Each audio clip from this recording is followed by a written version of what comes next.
নতুন মা হতে চলেছি বলে কথা, তাই কিছু কেনাকাটা তো করতেই হবে হসপিটাল ব্যাগ গোছানোর আগে। যদিও আমাদের মধ্যে নিয়ম রয়েছে বাচ্চা হওয়ার আগে বাচ্চার জন্য কোনো কিছুই কেনা যাবে না। আর অদ্ভুত ব্যাপার একটাই, আমি যে নার্সিংহোমে ভর্তি হতে যাচ্ছি সেখান থেকে কিন্তু আগে থেকেই বলে দেওয়া হয়েছে কোনো কিছুই নিয়ে আসতে হবে না, শুধু খালি হাত পায়ে আসলেই হয়ে যাবে। কিন্তু তবুও নিজের প্রয়োজনীয় কয়েকটা জিনিস তো খুব দরকারি, তাই সেইগুলোই গোছগাছ করে নেব রাত্রিবেলা। তো ওই কারণেই একটু বাজার যাচ্ছি। আর সবথেকে বড় কথা হচ্ছে বাজারে এসে আমার প্রধান কাজ হচ্ছে আগে ফুচকা খাওয়া, কারণ এরপরে অনেকগুলো দিন আমি ফুচকা খেতে পারবো না। আর এই ফুচকাটা না, সত্যি বলছি, আমি এরপরে ভীষণ ভীষণ ভীষণ মিস করব। এই কাকুর ফুচকায় কী যে স্বাদ আছে, এ এক অদ্ভুত স্বাদ জানো। আমি যেখানেই ফুচকা খাই না কেন, এখানকার মতো ফুচকার স্বাদ আমি কোথাও পাই না। পুরো প্রেগনেন্সিতে বাইরের ফাস্ট ফুড আমি প্রচুর অ্যাভয়েড করেছি, তবে হ্যাঁ, এই কাকুর হাতের ফুচকা এটা কিন্তু আমি অ্যাভয়েড করতে পারিনি। আর আমার মনের দীর্ঘ বিশ্বাস এতে আমার অথবা আমার বেবির কোনোই ক্ষতি হবে না। নার্সিংহোমে পড়ার জন্য আমি একটা স্যান্ডেল নিচ্ছি, জানি না ওখানে দেবে কি না। তো বড়বাবু বললো ঠিক আছে, ওরা যদিও বলেছে সব দিয়ে দেবে, তাও তোমার যদি মন চায় নিয়ে নাও। তাই একটা স্যান্ডেল নিলাম আর এরপরে চলে এসেছি শাখা নিতে। আজকে না একটা, সত্যি বলছি, ভীষণ খারাপ জিনিস আমার সাথে হয়েছে। আমার মনটা খুব খারাপ হয়ে গিয়েছে।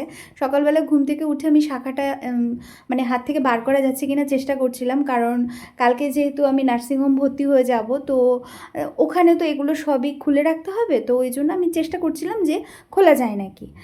কিন্তু কি বলবো, শাখাটা খুলতে গিয়ে শাখাটা বেড়ে গিয়েছে, তো ওই জন্য এক হাতের শাখা বেড়ে গিয়েছে। আমি চলে এসেছি আর এক, মানে দুটো হাতেরই শাখা, এক জোড়া শাখা নিয়ে নিতে।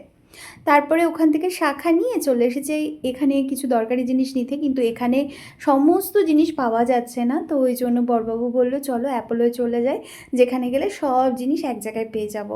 আর সেই কারণেই চলে এসেছি আবার অ্যাপোলোতে। আগের ভিডিওতে একজন দিদিভাই কমেন্ট করে লিখেছে তোমার এত সাহস আর মনের জোর দেখে ভীষণ ভালো লাগলো। ওই ভিডিওটায় আমি ডেলিভারির আগে রান্না বান্না করছি সেইটাই শেয়ার করেছিলাম তোমাদের সাথে। আরও একজন দিদিভাই লিখেছে ভীষণ ভালো লাগলো ভিডিওটা।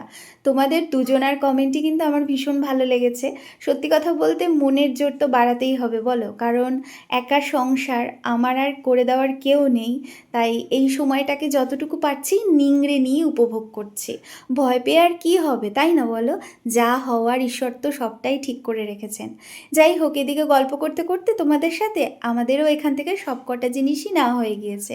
এবার এই যে সব শেষে প্রত্যেকবারের মতো একটা কিটক্যাট নিয়ে নিলাম। এবার এটা নিয়ে বাড়ি চলে যাব।